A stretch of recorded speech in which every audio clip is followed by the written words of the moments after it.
Ampia pagina sul nuovo anno scolastico. La piaga di ogni estate colpita tutta la Sicilia e il quartiere di Fontanelle ad Agrigento.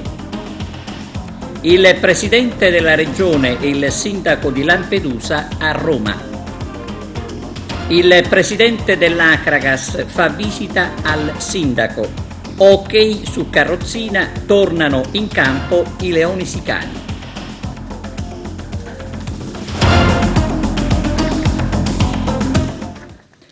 Benvenuti su TVA Notizie. Riapertura delle scuole ad Agrigento. Ascoltiamo Elvira De Felice dell'ufficio scolastico al microfono del direttore Arturo Cantella.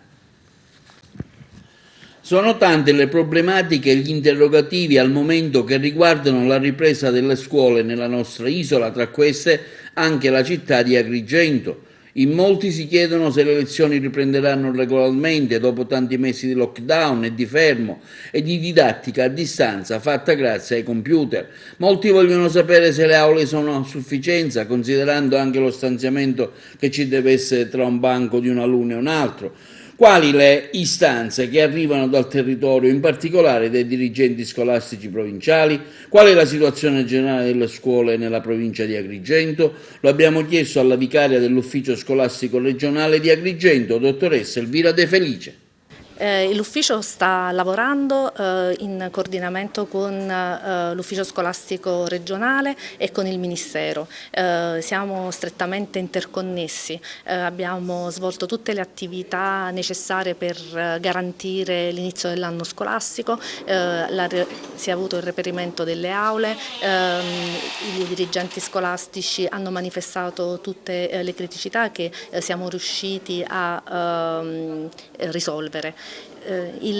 Si costituirà a breve un tavolo provinciale che sarà in collegamento col tavolo regionale che è già costituito proprio per l'emergenza Covid, che è una prosecuzione del tavolo provinciale per gli esami di Stato sempre legato all'emergenza Covid, in maniera tale che tutte le istituzioni siano attenzionate, siano presenti per affrontare qualsiasi problematica si possa verificare. Quindi il problema delle supplenze, il problema delle aule mancanti, che ieri ho letto in un'intervista al dirigente regionale di questa scuola, che un po' ha presentato in tutta la Sicilia, ad Agrigento che in parte è risolto. Allora, diciamo che si stanno cercando di ritrovare dei locali, ad esempio si stanno cercando di trovare dei locali anche grazie ad altre amministrazioni, quindi all'amministrazione comunale, all'ente parco, e quindi stiamo cercando di ritrovare tutti i locali necessari per garantire l'avvio dell'anno scolastico.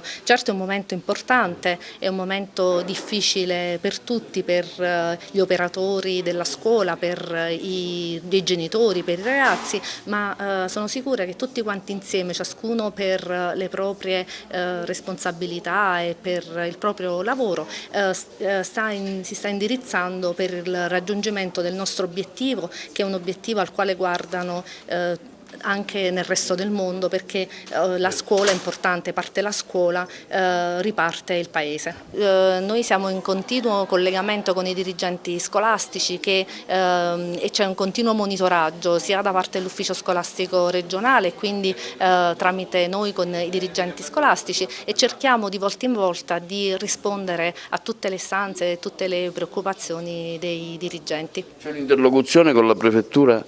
Sì, certo, c'è un'interlocuzione con la prefettura e con tutti gli organismi, con l'ASL, con i vigili del fuoco, tutte le amministrazioni sono assolutamente coinvolte e sono presenti, con le amministrazioni comunali. Abbiamo avuto una riunione con l'ANCI che ha messo in contatto, ovviamente una riunione online, che ha messo in contatto i sindaci dei comuni con gli uffici preposti al fine del reperimento delle aule e per la soluzione delle problematiche. Tutte le amministrazioni sono tutte pronte e impegnate per garantire l'avvio dell'anno scolastico. E ancora a scuola, trovato l'accordo sul trasporto degli studenti, capienza dei mezzi all'80%. Vediamo. Sono state approvate in conferenza unificata le linee guida del trasporto pubblico del Ministero delle Infrastrutture e dei Trasporti con le misure organizzative per il contenimento della diffusione del Covid-19 e le modalità di informazione agli utenti. Le principali novità per aumentare la capienza dei mezzi pubblici in condizioni di sicurezza per favorire la ripresa ordinata dell'attività scolastica, economica e culturale del Paese. Capienza massima 80% a bordo dei mezzi pubblici del trasporto locale, dei mezzi del trasporto ferroviario regionale, dei scuolabus, del trasporto scolastico dedicato e consentito, in considerazione delle evidenze scientifiche sull'assunto dei tempi di permanenza medi dei passeggeri indicati dai dati disponibili, un coefficiente di riempimento non superiore all'80%, che prevede una maggiore riduzione dei posti in piedi rispetto a quelli seduti. La capacità di riempimento potrà essere portata oltre il limite previsto in casi di percorsi brevi e della durata massima di 15 minuti e nel caso in cui sui mezzi sia garantito un ricambio di aria e un suo filtraggio attraverso idonei strumenti di areazione che siano preventivamente autorizzati dal Comitato Tecnico Scientifico. Sui mezzi si dovrà viaggiare con la mascherina e mantenendo il distanziamento di 1 metro. La regola della distanza non vale quando si tratti di persone che vivono nella stessa unità familiare abitativa, nonché tra i congiunti le persone che intrattengono rapporti interpersonali stabili. In presenza di contestazioni, gli eventuali conviventi potranno dare garanzie attraverso un'autocertificazione. Le linee guida prevedono inoltre la misurazione della febbre a casa degli studenti prima della salita sul mezzo di trasporto scolastico e quindi l'assoluto divieto di far salire sul mezzo dedicato agli alunni in caso di alterazione febbrile o nel caso in cui siano stati in stretto contatto con persone affette da Covid-19 nei 14 giorni precedenti. La salita degli alunni avverrà garantendo un distanziamento di almeno 1 metro e avendo cura che gli alunni salgano sul mezzo in maniera ordinata, facendo salire il secondo passeggero dopo che il primo si sia seduto. Per la discesa si procederà invece a 1 per 1, evitando contatti ravvicinati. Al fine di aumentare l'indice di riempimento dei mezzi di trasporto, potranno essere installati separazioni removibili tra i sedili. Le aziende di trasporto possono avviare forme autonome di individuazione di materiale idoneo da sottoporre alla certificazione sanitaria. Inoltre, per aumentare le corse dei mezzi di trasporto, soprattutto durante le ore di punta, potranno essere destinate ai servizi di linea per trasporto di persone anche le autovetture a uso di terzi attraverso procedure semplificate per l'affidamento dei servizi. È incontro in prefettura a Messina sulla riapertura delle scuole. Faremo il punto della situazione e vedere appunto quali sono le difficoltà e quali possono essere le possibili soluzioni. A pochi giorni dall'avvio del nuovo anno scolastico, a Messina, in prefettura, è stato fatto il punto sulle misure anti-Covid da adottare. Il prefetto ha incontrato il sindaco della città metropolitana di Messina, il dirigente dell'ufficio scolastico provinciale, i rappresentanti del comune di Messina, dell'ASP, ANCI, Ordine dei Medici e Protezione Civile regionale. Al centro della riunione l'aspetto sanitario e quello logistico per garantire lo svolgimento delle lezioni in piena sicurezza. Necessita organizzare le aule già esistenti e reperire nuovi locali prima della riapertura della scuola prevista per il prossimo 14 settembre. Sono 2 ordini di motivo. Il primo è sanitario, abbiamo infatti il referente dell'ASP e anche il presidente dell'Ordine dei Medici per evidentemente verificare le procedure che dovranno essere messe in campo sia per garantire il distanziamento ma anche gli eventuali casi di, che dovessero essere sospetti. Quindi questo è un aspetto di particolare rilievo rispetto alle quali ci sono già delle linee guida da parte del Ministero della Salute. L'altro è un aspetto che attiene più alla logistica, quindi al reperimento dei locali, rispetto alla quale oggi esaminiamo la situazione di Messina, ma con i referenti dell'ANCI, della zona tirrenica e della zona ionica. E poi a seguire nei prossimi giorni vedremo anche anche gli altri comuni che sulla base della nota inviataci dall'assessorato regionale all'istruzione risultano avere criticità dal punto di vista del reperimento delle aule. Quindi faremo il punto della situazione e vedere appunto quali sono le difficoltà e quali possono essere le possibili soluzioni. Si farà ricorso ai privati per le aule che mancano? Questa è l'idea emersa anche in seguito ai tavoli tecnici che si sono tenuti al Comune. Il Comune sta seguendo già da tempo questa iniziativa, so che ha predisposto dei bandi, quindi oggi vedremo se ci sono offerte da parte dei privati, se c'è da coinvolgere altri enti per l'eventuale reperimento di strutture. C'è un problema che hanno sottolineato tanti, sia i sindaci ma naturalmente soprattutto i presidi. Ecco, hanno fatto tutti i conti con dei banchi monoposto, dei quali però ancora non si hanno notizie di consegne, e soprattutto aule sì, ma mancheranno i professori. Di tutto questo, diciamo, dovrebbe occuparsi il MIUR, il governo in particolare. Ecco, avrà per loro qualche notizia, qualche importante aggiornamento su tutto questo? E vediamo, lo scopo di questa riunione è che è fatta d'intesa con l'assessorato regionale alla pubblica istruzione, evidentemente di capire oggi com'è la situazione, cioè la situazione in atto e quali sono le difficoltà e le soluzioni soprattutto a cui poter attingere. E cambiamo argomento: piromani, la piaga di ogni estate. Nel quartiere di Fontanelle i delinquenti non si fermano, agevolati dalla mancata prevenzione. Non sono malati, o almeno in gran parte non lo sono. Si tratta semplicemente di delinquenti che agiscono indisturbati. Piromani, la piaga di ogni estate, un attacco all'incolumità pubblica. Ecco allora l'esigenza di fermare la mano di questi individui.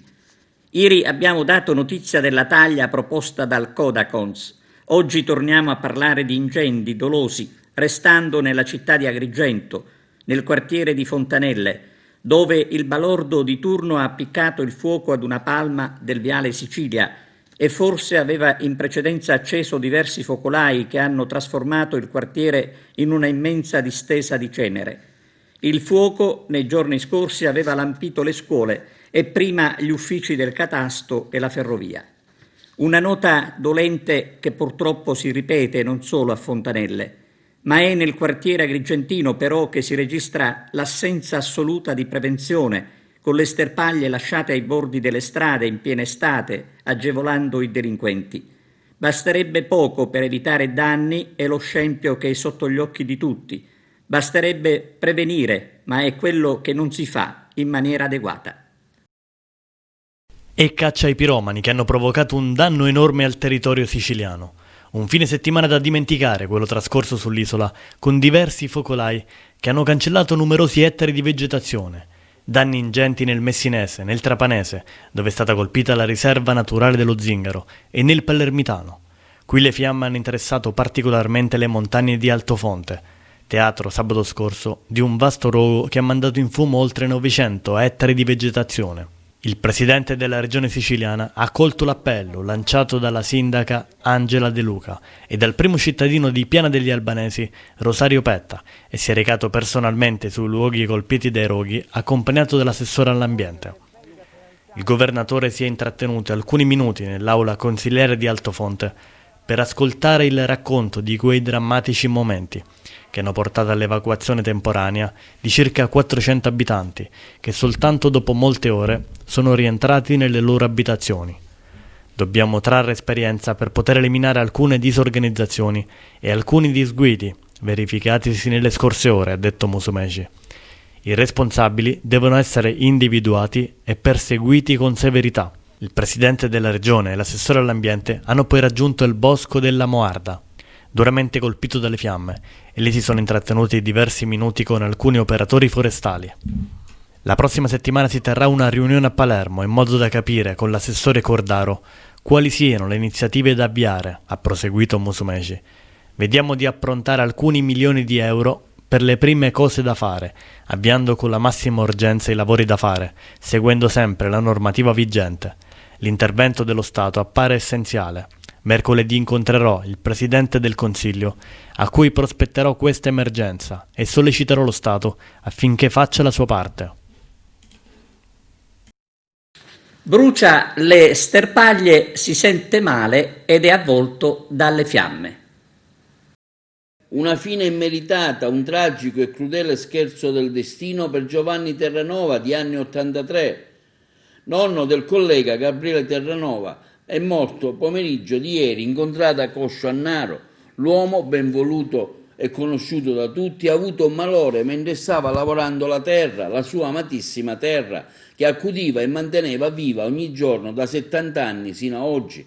Giovanni Terranova stava pulendo il suo terreno, dando fuoco al materiale di risulta rimasto nel podere subito dopo le operazioni di trebbiatura. Il malore lo ha reso indifeso, finendo avvolto dalle fiamme. Ogni tentativo di salvarlo è stato inutile. Sul posto sono prontamente intervenuti i vigili del fuoco, i carabinieri, la polizia locale, ma non è servito a nulla, nonostante gli sforzi profusi, compresi quelli dei familiari, che sono stati i primi a dare l'allarme. I funerali si terranno oggi alle 16 presso la chiesa madre di Naro. TVA si stringe con grande commozione, affetto e dolore al collega Gabriele per la morte di suo nonno Giù e ai suoi familiari. È stato arrestato l'automobilista che dopo l'incidente a Porto Empedocle non si era fermato per soccorrere il motociclista ferito. Ad arrestarlo sono stati gli agenti del commissariato Frontiera. Il motociclista intanto è stato trasferito a Palermo. A Roma da Conte, Nello Musumeci è il sindaco di Lampedusa Martello. Vediamo.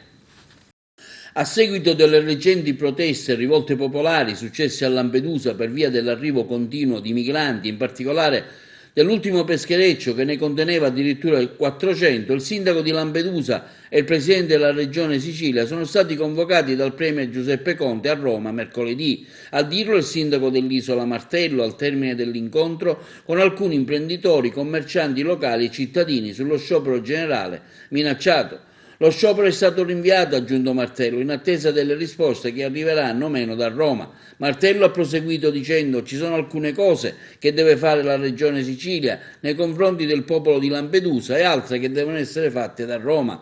Appena ci saranno i provvedimenti fatti, Conte verrà anche a Lampedusa, che il governo ci convochi, visto l'emergenza che c'è a Lampedusa, è un fatto concreto. L'incontro sarà tecnico-operativo, dichiara lo stesso presidente della regione siciliana Musumeci. È stato quindi raccolto, prosegue il governatore, l'ennesimo invito che ho rivolto ieri al Premier per un confronto. Al governo centrale porteremo le nostre ragioni che ci hanno animato e che continuano ad animarci, il nostro impegno per dare finalmente una priorità a questa infinita emergenza sanitaria e umanitaria che si consuma in Sicilia dopo un decennio di silenzio e omissioni di Roma e Bruxelles. Ci auguriamo che il governo nazionale e quello regionale, ciascuno per la propria competenza e spirito di collaborazione, accolgano l'appello del sindaco di Lampedusa e dei sindaci siciliani per il rispetto del diritto alla vita e alla salute di tutti gli esseri umani.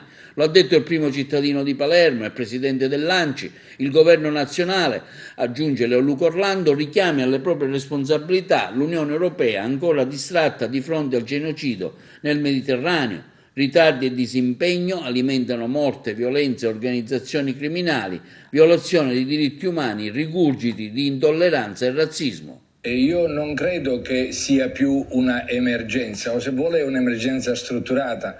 La verità è che ci si è abituati a questo stato di cose, per cui si è considerata la Sicilia come una sorta di terra di periferia dove tutto è possibile, la gente è abituata alla rassegnazione in Sicilia, nessuno si ribella, che volete che possa riguardare la presenza di 2, 3, 5, 6, 7 mila migranti. Neanche dalle altre parti d'Italia sembra essere arrivata particolare solidarietà. Noi siamo intervenuti per adottare un provvedimento che riguarda esclusivamente le competenze del Presidente della Regione, anche in quanto soggetto attuatore per l'emergenza in tempo di coronavirus, e cioè a dire la materia sanitaria. Io ritengo che in Sicilia gli hotspot e i centri di accoglienza accoglienza non siano assolutamente adeguati alle norme igienico-sanitarie in tempi di epidemia. Ho il dovere di intervenire, ho il dovere di chiedere al proprietario di queste strutture, che è il governo centrale, che è lo Stato, ho il dovere di dire o tu le adegui o altrimenti io le chiudo. Sulla vertenza in atto al quotidiano di Catania, La Sicilia, è intervenuto il presidente della regione. Seguo con attenzione e preoccupazione, ha detto Musumeci, gli sviluppi della vertenza e mi auguro che cronisti e azienda possano tornare prontamente a dialogare in un clima sereno.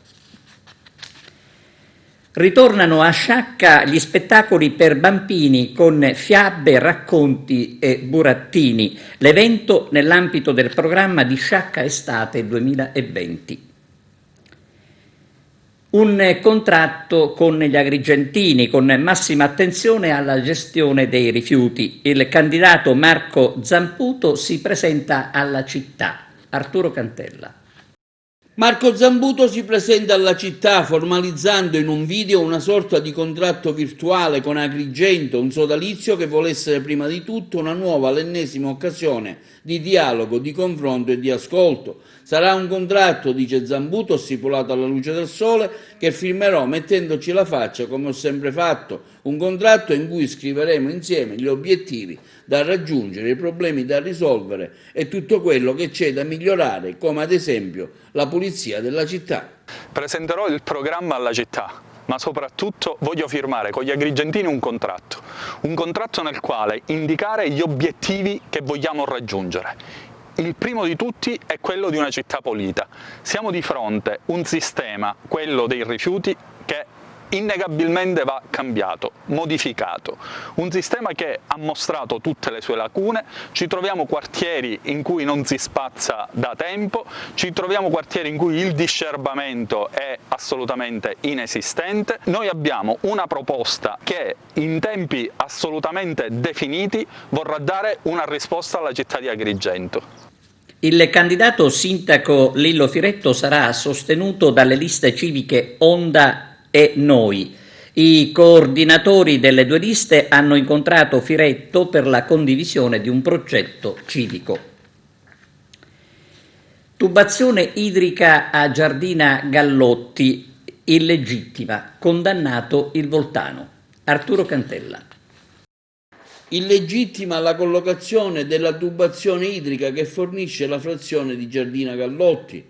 Trattasi della condotta che fornisce la frazione Giardina Gallotti, collocata nell'anno 2002-2003 dall'allora Consorzio del Voltano. La collocazione era avvenuta illegittimamente in un'area parzialmente diversa da quella espropriata, a tal fine causando danni al fondo dei proprietari, impedendone anche la coltivazione. La tubazione veniva infatti messa superficialmente volante, esposta alle intemperie e ai continui incendi che nel periodo estivo interessavano la zona, subendo continue rotture. Il Tribunale regionale delle acque pubbliche di Palermo, con sentenza depositata l'8 giugno 2020, in accoglimento delle domande formulate dai proprietari del fondo, tramite il loro difensore, l'avvocato Guido Gueli, ha condannato la Voltano SpA alla rimozione della tubazione, al risarcimento dei danni in favore dei proprietari, oltre che al pagamento delle spese processuali. Quindi cosa accadrà in seguito della rimozione della tubazione? Come si provvederà al rifornimento della frazione di Giardina Gallotti, oltre delle case rurali allacciate alla condotta? Attendiamo risposta. L'assessore regionale all'agricoltura Edi Bandiera ha emanato il calendario venatorio 2020-2021. La stagione avrà inizio il 20 settembre. Critico il referente fauna del WWF Sicilia Ennio Bonfanti, che parla di merce di scambio per il voto dei cacciatori.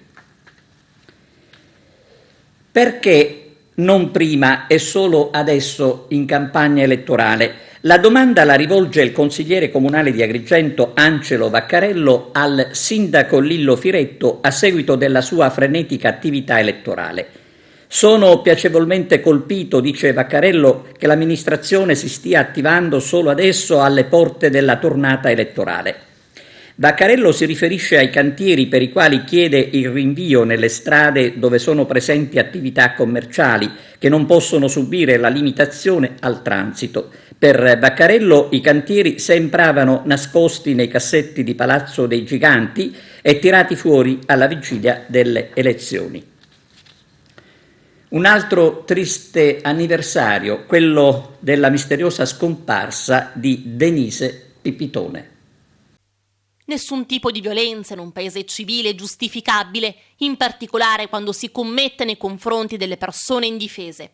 Questi attacchi provengono da persone vili e disumane, dei mostri che non appartengono ad un singolo paese. Denise è la bimba che tutta l'Italia e i paesi esteri hanno adottato. I bambini non appartengono alla singola nazione là dove sono nati. Tutti i bambini del mondo appartengono al mondo intero, cioè sono tutti i nostri bambini. Far male ad un bambino vuol dire uccidere la speranza, senza la quale nessun essere umano, giovane, adulto o vecchio che sia, riuscirebbe a dare un senso alla propria esistenza.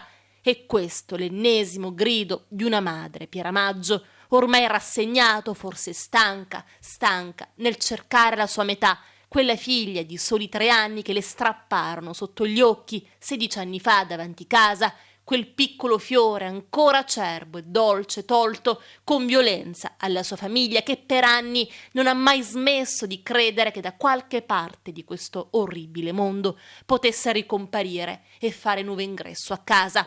Chissà quale sarà il volto di Denise oggi, chissà quali i suoi interessi, le sue passioni. La piccola stava giocando sul marciapiede di casa con i suoi cuginetti in strada a pochi metri dalla casa della zia materna e quella della nonna che stava preparando per il pranzo. Denise si trovava in via La Bruna. Mancano 15 minuti alle 12 e l'ultima volta che qualcuno la vede.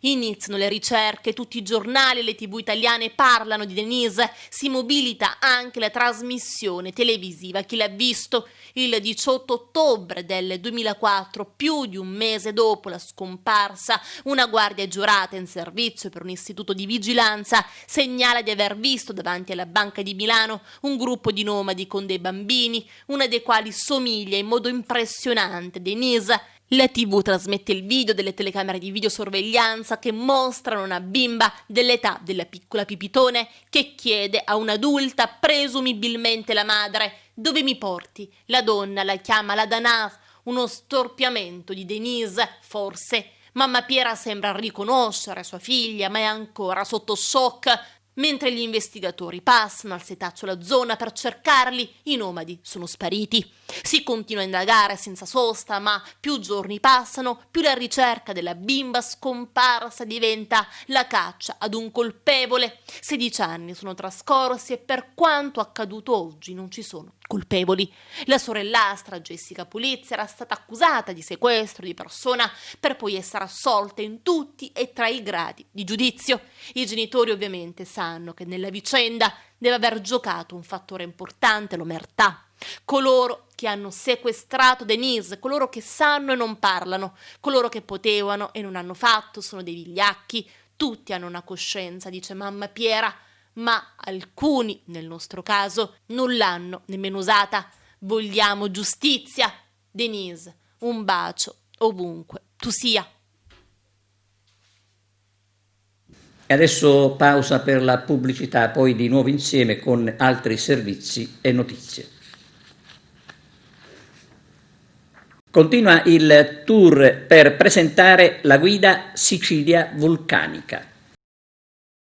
Il tour siciliano per la presentazione della guida Sicilia Vulcanica dell'editore Cesare Moroni ha fatto tappa anche a Santo Stefano di Camastra. È stato lo splendido scenario della sala delle conferenze di Palazzo Trabia a tenere a battesimo questo importante lavoro editoriale. L'isola del Sole è sempre fonte di sorpresa per i 1000 aspetti naturalistici, storici e artistici che la rendono meta turistica d'eccellenza. All'editore Cesare Moroni abbiamo chiesto cosa lo ha spinto ad investire in Sicilia. Il tutto è nato 2 anni fa su un progetto Sicilia Vulcanica e Sicilia l'Etna con l'Amiata. Io vengo dalla Toscana e dall'Amiata è un vulcano, quindi abbiamo fatto questo gemellaggio.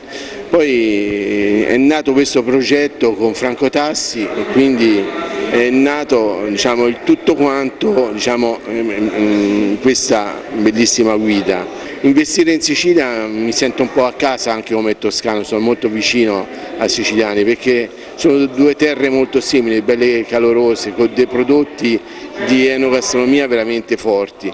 Parlare di natura in Sicilia è importante, ci ho sempre creduto a questo progetto che è nato oltre 2 anni fa e sono orgoglioso di investirci. Il futuro ci darà ragione con il tempo. E di emozioni parlano gli autori, pionieri che hanno studiato e affrontato le eruzioni dell'Etna. Massimo vulcano attivo europeo e quel suo imporsi sulla natura, sulle rocce, sulle fiumare, creando ambienti di particolare suggestione. Tutti da esplorare in automobile, a cavallo, in bicicletta, a piedi, seguendo itinerari suggeriti da guide locali, che in ogni pagina della guida riescono ad interessare narrando storie antiche, curiosità naturalistiche, specialità della gastronomia, tradizione di un mondo arcaico di grande fascino. Sì, è una guida ecoturistica che ovviamente riguarda il territorio protetto, quindi di parchi e riserve naturali che insistono nel Valdemone, quindi partendo proprio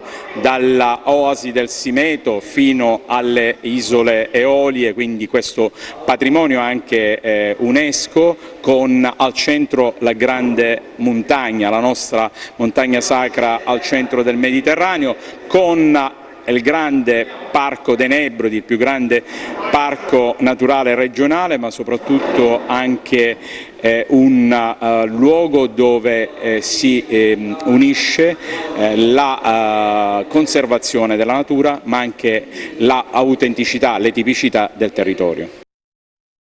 Siamo giunti allo sport. Il presidente dell'Acragas, Sonia Giordano, ha incontrato il sindaco di Agrigento, Lillo Firetto. Sonia Giordano ha parlato del suo attaccamento alla città e del progetto in favore della squadra che mira a riportare nel calcio che conta. I Leoni Sicani tornano in campo. La squadra di hockey su carrozzina della provincia di Agrigento si radunerà domani presso il Barbera Center di Santa Margherita di Belice per riprendere l'attività sportiva. I Leoni vogliono farsi trovare pronti per l'inizio del campionato nazionale l'11 ottobre. Bene, questa era l'ultima notizia. Grazie per averci seguito e arrivederci.